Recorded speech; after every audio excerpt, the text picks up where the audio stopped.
மழைனாலே ஒரு ஆச்சரியம் தான். பூமியில இருக்கிற தண்ணி வேப்பராகி மேலே போய் அங்கே கூல் டவுன் ஆகி மறுபடியும் பூமிக்கே திரும்ப பொழியுது. இந்த மழையை நம்பிதான் பல விவசாயிகள் வாழ்ந்துட்டு இருக்காங்க. மனுஷங்க மட்டும் இல்லாமல் பல உயிரினங்கள் இந்த மழையை நம்பிதான் இருக்கு. ஆனால் அதே மழை நார்மலாக இல்லாமல் அப்நார்மலாக பொழிஞ்சா, டிரான்ஸ்பரண்டா இருக்க வேண்டிய மழை தண்ணி கலராக இருந்தா, வானத்திலிருந்து தண்ணிக்கு பதிலாக ஸ்பைடர்ஸும் கோல்ஃப் பாலும் மழையா பொழிஞ்சா, இந்த மாதிரி ஸ்ட்ரேஞ்சான ரெயின்ஸை பற்றி தான் இந்த வீடியோவில் பார்க்க போகிறோம். ஸோ வீடியோ ஸ்கிப் பண்ணாம பாருங்க. நான் உங்க ஸ்ட்ரேஞ்சர். இது எவ்ரி நீட் கிரீன் ரெயின். நம்ம இந்தியாவில் கடந்த 2002 ஜூன் மாதம் 11 பச்சை கலர்ல மழை பெஞ்சிருக்கு. வேற எங்கேயும் இல்ல, கல்கத்தால தான். மக்கள் எல்லாருமே பதறி போயிட்டாங்க, இது ஒருவேளை அமில மழையா இருக்குமோன்னு. பட் அப்படி இல்லை. இதனால யாருக்குமே எதுவுமே ஆகல. சில பேர் கடவுள் நம்ம மேல கோபமா இருக்காரு, அதனாலதான் இந்த மாதிரி மழை பெய்யுதுன்னு நினைச்சாங்க. கோயிலுக்கு போய் ப்ரே பண்ணவே ஸ்டார்ட் பண்ணிட்டாங்க. இருந்தாலும் நம்ம அறிவியல் ஆய்வாளர்கள் சயின்டிஸ்ட்ல என்ன சொல்றாங்கன்னா, இது ஒருவேளை அங்கே இருக்கிற பூக்களோ இல்லை தேனீக்களாலேயோ அதுங்களோட பார்ட்டிகல்ஸ் எல்லாமே காற்றுனால இல்லை புயல்னால மேகத்தோட மிக்ஸ் ஆனதால இந்த மாதிரி பச்சை கலரில் மழை பெஞ்சிருக்கலாம்னு சொல்கிறாங்க. இதே மாதிரி இதுக்கு முன்னாடியே ஒரு சம்பவம் ரஷ்யாவில் மெக்சிகோவில் நடந்திருக்கு. ரெண்டாவதாக மில்கி ரெயின். 2015 ஜூன் 10 வாஷிங்டன்ல பால் மழை பெஞ்சிருக்கு. கார்ல ரோட்லன்னு எங்க பார்த்தாலுமே எல்லா இடத்துலயுமே மழை பெஞ்ச எல்லா இடத்துலயுமே ஒயிட் கலர்ல இருந்திருக்கு. ஏன்னா மழையே ஒயிட் கலர்ல தான் பெஞ்சிருக்குது, பால் மாதிரி. அதனாலதான் இதை மில்கி ரெயின் சொல்றாங்க. பட் ஆக்சுவலா அது மில்கி ரெயின் கிடையாது. அப்புறம் எப்படி இந்த மாதிரி மில்க் மாதிரியான ஒரு ஒயிட் கலர்ல மழை பெஞ்சிருக்குன்னு கேக்குறீங்களா? அதுக்கும் ரீசன் சொன்னாங்க. காடுகள்ல ஏற்படுற காட்டு தீயினால நிறைய புகை வரும்ல, அந்த புகையில் இருக்க பார்ட்டிகல்ஸ் எல்லாமே மேகத்தோட மிக்ஸ் ஆனதாலதான் இந்த மாதிரி ஒயிட் கலர்ல மழை பெஞ்சிருக்குன்னு சொன்னாங்க. அந்த புகையில் இருக்க சாம்பல் துகள்கள் தான் இந்த மழைக்கு காரணம்னு சொன்னாங்க. பட் ஆஃப்டர் ரிசர்ச்க்கு அப்புறமா மழையில இருக்க சாம்பிள்ஸ் எல்லாம் ரிசர்ச் பண்ணி பார்த்ததுக்கு அப்புறமா அந்த மழை துளிகள்ல சோடியம் இருந்திருக்கு நிறையவே. ஸோ இது ஏசியன் சலைன் அப்படிங்கிற ஒரு லேக்ல இருந்து உருவான மழைன்னு சொல்றாங்க. அதாவது அங்க இருக்கிற தண்ணி எல்லாமே வேப்பர் ஆகி மேலே போய் அதுக்கப்புறம் மழையா பொழிஞ்சிருக்குன்னு சொல்றாங்க. மூணாவதா பிளட் ரெயின்.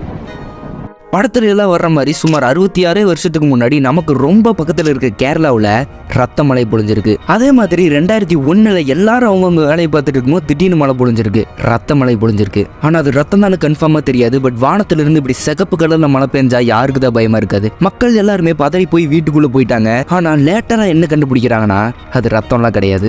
எரிக்கல் வெடிச்சு அது மேகத்தோட மிக்ஸ் ஆகி அந்த மேகத்துல இருந்து பொழிஞ்ச மழை தான் இந்த மாதிரி ரெட் கலர்ல பொழிஞ்சிருக்குன்னு சொன்னாங்க. பட் ட்ரூத் என்னன்னா, ரெட் கலர்ல இருக்க எரிக்கல் வெடிக்கல, ரெட் கலர்ல நம்ம ஊர்ல இருக்க பாசி வேப்பராகி தண்ணியோட தண்ணியா மேகத்துல போய் மிக்ஸ் ஆனதால இந்த மாதிரி அந்த மழை ரெட் கலர்ல பொழிஞ்சிருக்கு அப்படின்னு ஒரு வழியா சயின்டிஸ்ட் எல்லாம் கண்டுபிடிச்சிட்டாங்க. ஆனா கொஞ்சம் நினைச்சு பாருங்க, அது ரத்தமோ இல்லையோ, அது ரத்தம் இல்லன்னு கன்ஃபார்ம் பண்றதுக்கு முன்னாடி நம்ம ஊர் முழுக்க இந்த மாதிரி சிகப்பு கலர்ல வெள்ளமா போயிட்டு இருந்தா பயமா இருக்குமா இருக்காதா? பச்சை வெள்ளை சிகப்புன்னு கலர் கலரா மழையை பார்த்துட்டோம். பட் வானத்துல இருந்து ஃபிஷ் விழுந்தா, ஃபிஷ் மழையா பொழிஞ்சா? நாலாவதா ஃபிஷ் ரெயின். வானத்திலிருந்து மழை தண்ணிக்கு பதிலாக மீன்களை வந்து விழுந்தா எப்படி இருக்கும்? நம்ப முடியல. பட் ஆக்சுவலா உண்மையாவே அப்படி ஒன்று இருக்கு, அதுதான் ஃபிஷ் ரெயின். இது ரொம்பவே காமனான விஷயம். உலகத்துல பல்வேறு இடங்கள்ல இந்த மாதிரி ஃபிஷ் ரெயின் பொழிஞ்சிருக்கு. இதுக்கு காரணம் வாட்டர் ஸ்போர்ட்டிங் அப்படிங்கிற ஒரு நேச்சர் பினாமினன்.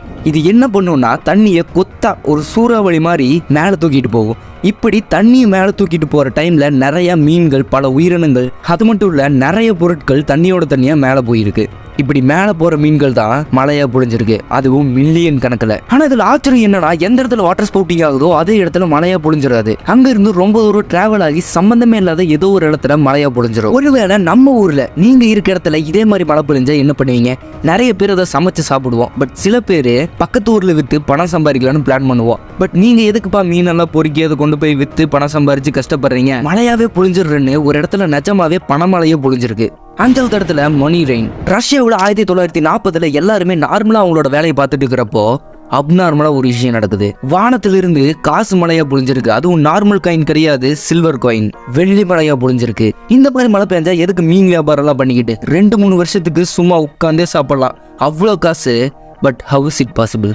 ஒருவேளை வானத்திலிருந்து கடவுள் கொடுத்த வரமா இருக்குமோ?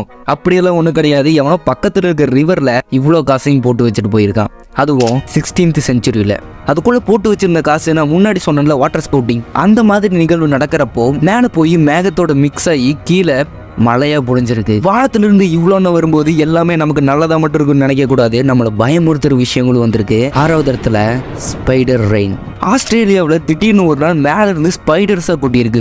மில்லியன் கணக்கில், 1-2 கிடையாது, மில்லியன் கணக்கில் ஸ்பைடர்ஸா கொட்டியிருக்கு. ஆனா இது எல்லாமே வானத்துல இருந்து வரல, இதை பலூனிங் எஃபெக்ட்னு சொல்லுவாங்க. இது எப்படி நடக்குதுன்னா, அங்க இருக்க ஒரு காட்டுல வெள்ளம் வரும்போது ஸ்பைடர்ஸ் எல்லாமே ஹைட்டான மரத்துல ஏறி வளைப்பின் அந்த வலை அடிக்கிற காத்துல பறந்து காடு கரை ஏரி எல்லாம் கடந்து அங்க இருக்க ஒரு வில்லேஜ்ல சேஃபா வந்து லேண்ட் ஆயிரும். இது ஆஸ்திரேலியாவில் ரொம்பவே காமன். ஆனா ஸ்பைடர்ஸ் பிடிக்காதவங்கள, ஸ்பைடர்ஸ் பார்த்தாலே பயந்து ஓடுறவங்க நிலைமையை நினைச்சு பாருங்க. அப்படி உங்களுக்கு யாராவது தெரியும்னா கமெண்ட்ல மென்ஷன் பண்ணுங்க. இது நடக்கிறப்ப அந்த ஊர்ல முக்காவாசி இடங்கள் ஸ்னோவால கவர் ஆன மாதிரி வெப்பால கவர் ஆயிருக்கும். பார்க்கறதுக்கு ஸ்னோ மாதிரி தான் இருக்கும். ஏன்னா அது மில்லியன் கணக்கில் ஸ்பைடர்ஸோட வெப்.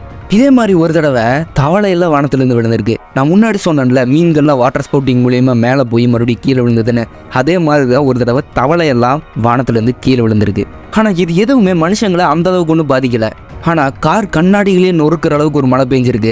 8வது இடத்துல கோல்ஃப் பால் ரெயின். என்னது கோல்ஃப் பால் ரெயினா? அது புற மழையா புளின்னு கேட்குறீங்களா? பேஞ்சிருக்கே. 1969 ஃப்ளோரிடாவில் மழை பெஞ்சிருக்கு.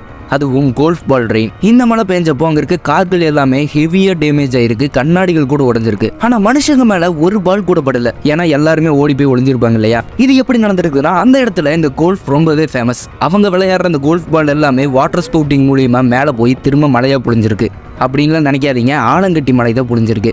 நம்ம ஊர்ல எல்லாம் ஆலங்கட்டி மலை பொழியும் போது அந்த ஆலங்கட்டி சின்ன சின்னதாக தான் இருக்கும். ஆனா அங்க ஒவ்வொரு கட்டியுமே கோல்ஃப் பால் சைஸ்ல இருந்திருக்கு. அதனாலதான் இந்த மலையை கோல்ஃப் பால் ரெயின்னு சொல்றாங்க. சரி, யாரும் கோவப்பட வேண்டாம், உங்களுக்கு கூல் பண்ற மாதிரி ஒரு மலை சொல்றேன். வைரமலை, டைமண்ட் ரெயின் பொழிஞ்ச எப்படி இருக்கும். ஆனா என்ன ஒரு பிரச்சனைனா அங்க போறக்கே நீங்க பல கோடி கணக்குல செலவு பண்ணணும். வேற எங்கேயும் இல்ல, ரொம்ப பக்கத்துல ஜூபிட்டர் பிளானட்ல தான் டைமண்ட் மலை பொழியுது. நமக்கெல்லாம் எப்படி தண்ணி மலையா பொழியுதோ அந்த மாதிரி ஜூபிட்டர் பிளானட்ல வைரங்கள் தான் மலையா பொழியும். இதுக்கு காரணம் அங்க இருக்கிற அட்மாஸ்பியர் தான் சொல்றாங்க. ஆனா அந்த மழை பொழிஞ்ச உடனே அந்த டைமண்ட்ஸ் எல்லாமே கீழே இருக்கிற சர்ஃபேஸ்ல ஆசிட் தான். அதனால அதுல பட்டு எல்லாமே உருகிரும். ஸோ நீங்க அது கீழே விழுகிறதுக்கு முன்னாடி கேட்ச் பிடிச்சிட்டீங்கன்னா அந்த டைமண்ட்ஸ் எல்லாம் உங்களுக்கு தான். இந்த வீடியோ உங்களுக்கு பிடிச்சிருந்துச்சுன்னா மறக்காம லைக் பண்ணி உங்க ஃப்ரெண்டுக்கும் ஷேர் பண்ணி விட்டுருங்க. இதே மாதிரி இன்ட்ரெஸ்டிங்கான கண்டென்ட் பார்க்க நம்ம சேனலை சப்ஸ்கிரைப் பண்ணி பக்கத்துல இருக்க பெல் ஐக்கானையும் தட்டி விட்டுருங்க. அடுத்த வீடியோல பார்க்கலாம். until then bye from உங்க ஸ்ட்ரேஞ்சர். டாடா.